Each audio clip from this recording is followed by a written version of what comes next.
నానా మిమ్మల్ని నేనేం డబ్బులు అడగలేదే. దయచేసి సబ్స్క్రైబ్ చేయించండి ప్లీజ్, మీకు చేతులు ఎత్తు మొక్కుతున్నాయి.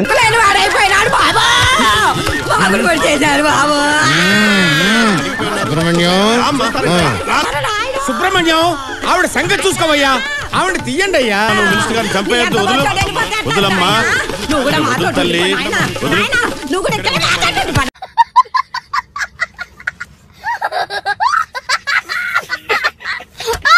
సాంప్రదాయిని సుప్పిని సుద్ధ పూస.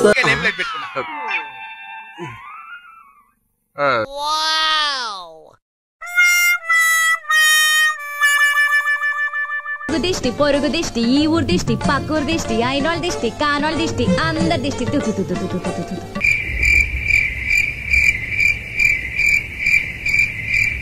అయ్యో ఏ ఆంటీని చూడాలో ఏ ఆంటీని చూడకూడదు అర్థం కావట్లేదురా.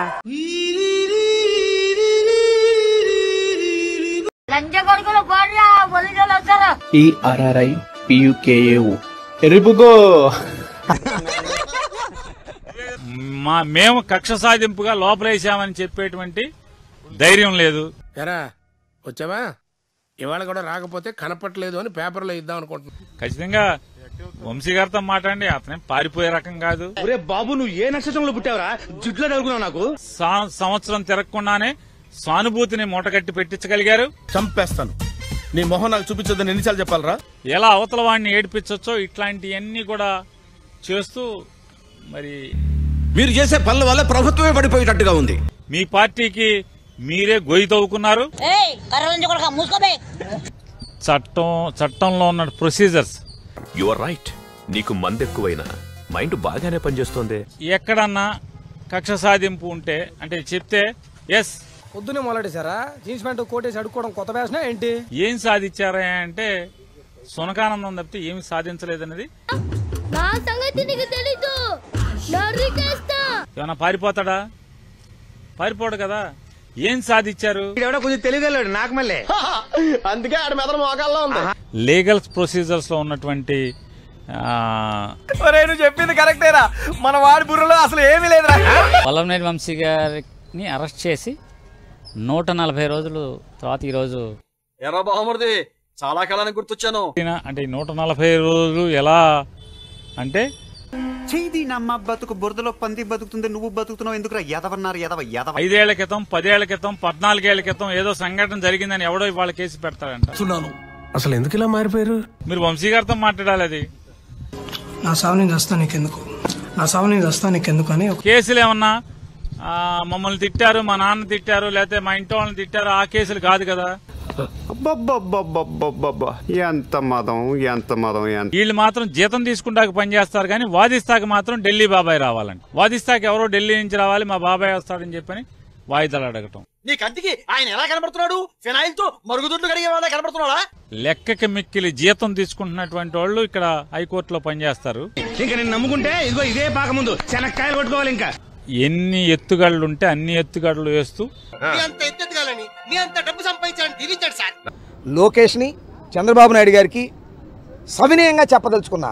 అలాగే బాబు, అలాగే ఉంచు. నువ్వు ఎలా కావాలనుకుంటే అలా చేయి. మీరు జైల్లో పెడితే భయపడి పారిపోయేటటువంటి రాజకీయ పార్టీ కాదు వైఎస్ఆర్ కాంగ్రెస్ పార్టీ అని. ఏంటి ఛాలెంజా? పరిస్థితులే లేవు. ఇవాళ మా నాయకులు చాలా మంది జైల్లో ఉన్నారు. పండిపోయింది ఇక్కడ, రంగేశం అంతే. ఇప్పటికైనా బుద్ధి తెచ్చుకొని పోలీసుల్ని ప్రయోగించి మమ్మల్ని అణచాలనేటువంటి. నీకు బాగా మదం ఎక్కిందిరా గోవర్ధన. అంతగా గట్టిగా ఫైట్ చేయడానికి మేము ట్రైనింగ్ అవుతున్నాం, సిద్ధపడుతున్నాం. ఏ ఏరియాలో? రెడ్ లైట్ ఏరియాలో. నువ్వు ఆగుతావా? ఎన్నాళ్ళు అడ్డు పెడతారే? 6 నెలలు అడ్డు పెట్టారు, బయటకు వచ్చాడుగా. ఎక్కడున్నావో తెలియదు, ఎప్పుడు వస్తావో తెలియదు. సరే, నిజంగా తప్పు చేసి జైల్లో గడపాల్సిన పరిస్థితి వస్తే పెద్దగా బాధపడవలసిన అవసరం లేదు. కానీ చేసేదే తప్పుడు వ్యాపారం, దానిలో మళ్ళీ నీతోకటి. మొదటి అడుగులో మమ్మల్ని అందరినీ తొక్కేయాలనుకుంటున్నారు. ఎవడ్రా నువ్వు? దారి తప్పని ఏను పిల్ల ఉన్నావు. ఎన్నాళ్ళు పెట్టినా ఒకటి మాత్రం గుర్తుంచుకోమని ఈ తెలుగుదేశం ప్రభుత్వాన్ని, కూటమి ప్రభుత్వాన్ని, వచ్చిన అవకాశాన్ని సద్వినియోగం చేసుకో. 145 రోజుల పాటు ఇంతకు ముందు కూడా ఇదే కారాగారంలో ఉండటం జరిగింది. అందరూ ఎవరు? వైఎస్ఆర్ కాంగ్రెస్ పార్టీకి చెందినటువంటి నాయకులు కారాగారంలో బంధించి భయపెట్టాలనేటువంటి ప్రయత్నం. కడుపు కాలుతుంది, అవును సార్, జాగ్రత్తగా ఏ కావలిస్తే అవి తెప్పించుకొని తిను. గుంటూరు కారాగారం నుంచి బెయిల్ మీద విడుదల కావటం జరిగింది. ఎందుకు అడుగు తింటానికా? జైల్లోనే గడపవలసినటువంటి పరిస్థితి ఏర్పడింది. ఏంటయ్యా, ఏంటి నీ రోగం? ఈ అడుగు మేము తీసావతల పారేస్తాం తప్ప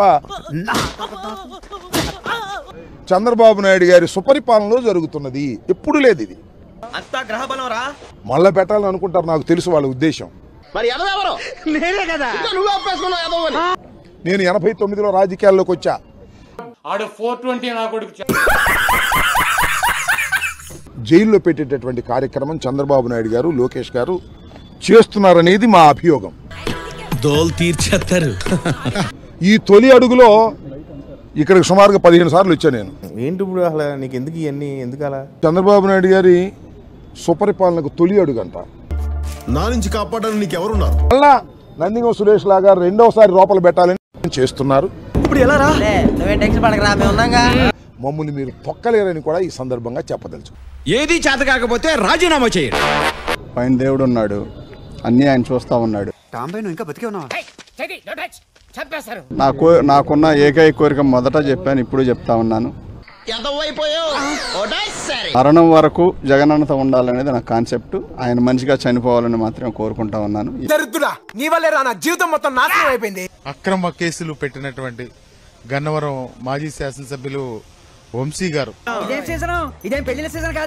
ఎప్పుడైనా సరే ఈ కూటమి ప్రభుత్వ పెద్దలు ఈ రోజు కన్నా ఆలోచించుకోవాలి. చూస్తున్నారా వాడి చేష్టలు, వాడి బిల్డప్. ఏదో ఒక విధంగా ఆయన్ని బయటికి రాకుండా అణిచివేయాలనే ఒక ఉద్దేశంతో చెప్పించేరా. అల్టిమేట్ గా న్యాయం గెలిచి ఈ రోజు బయటకు వచ్చారు.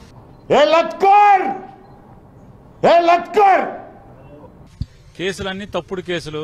ఎర్రోడ్లా కనపడుతున్నా నీ కళ్ళకి నేను. న్యాయశాస్త్రంలో లేకపోతే న్యాయశాస్త్ర మీరందరూ చూశారు. ఏనుగుల బాడీ మాత్రం పెంచావు, ఎలకంత బుద్ధి కూడా లేదు. కొన్ని పారిపోతాడా రాజకీయాల నుంచి? మీ ఇద్దరిని చూస్తుంటే ఎంత చెత్త నా కొడుకులో నాకు అర్థమవుతుందిరా. ఏం చేస్తారు? నీకు ఫ్రంట్ టు బ్యాక్ చేతబడి చేసుకున్నారు. కింద ఎకరం 25 దిగిపోద్ది. వరా, నువ్వు అసలు మా ఛానల్ సబ్స్క్రైబ్ చేసుకోకుండా నీకు ఎలా తెలుస్తుందిరా మా వీడియోలు వచ్చేయలేవా? అందరూ లైక్స్ చేసేయండి, ఎక్కువ మందికి రీచ్ అవ్వడానికి అవకాశం ఉంటుంది. అందుకు అండ్ కొత్త వాళ్ళు ఎవరన్నా చూస్తుంటే ఛానల్ని సబ్స్క్రైబ్ చేసి చూడండి. అది మాకు కొంచెం బూస్టప్ ఇస్తుంది. డైలీ వీడియోస్ చేస్తున్నాం కదా, ఖచ్చితంగా మర్చిపోకుండా షేర్ చేయండి.